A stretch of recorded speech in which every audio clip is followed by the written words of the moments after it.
So there's no sense of right if there's no existence of God. But if you say something's wrong with this, then you're on God's side. If you say life is not supposed to be like this, then you're in agreement with God. And that's why he did something, and I'm through.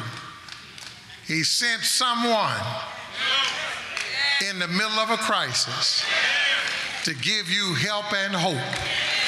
And you know what we did when the lifeboat came? We nailed it to the cross, crucified it, and left him for dead. But God took the most horrendous act in human history, the crucifixion of his own son, and buried him in the grave, and he got up on a Sunday morning to remind us that God can take the worst and make the best. So what do we learn out of this? Out of this flood, families will come back together. Out of this flood, children who have wandered away will come back to God. I'm not just making it up. At 8 o'clock, a woman walked up to me and told me those very words that I've been praying, and Harvey came and sent my child back home to me. I'm here to tell you, God can take the worst and make the best. Families that were splintering apart would come back together. People who thought that their money and their position and their wealth is what kept them alive have learned that God can send a flood to remind you all the money in the world is not enough to sustain you. Yeah. Have a good day. The best has been made out of a bad situation.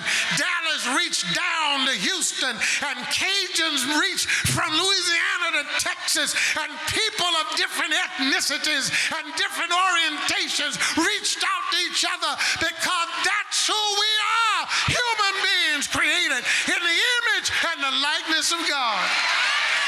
Out of the flood, somebody would say, there is a God. Flood, somebody would say, Lord, save me.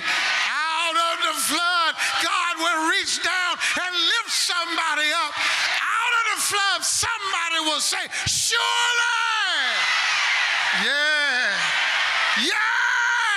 surely, this must be the Son of God. You get in your car today, drive home, and if you're driving in a dry neighborhood and nothing happened to you, don't you dare be so selfish that you don't lift up your hand and say, thank you, Jesus. Every father in here, when you get to your house, you ought to have your own prayer meeting. But Pastor West, I ain't never prayed publicly with my children. If you can say, pass the ketchup, you can go to God in prayer. Stop trying to sound like somebody and just tell the Lord, thank you for sparing my wife, my children, our health. Now, if your stuff done been washed away, then you go wherever you stand and say this, Lord, thank you that you spared my life. I can get another sofa. I can get another refrigerator. I can get some more red bottom shoes. I can get all of that. But I need you to step in here and remind me that you are my ever-present help in the time of trouble.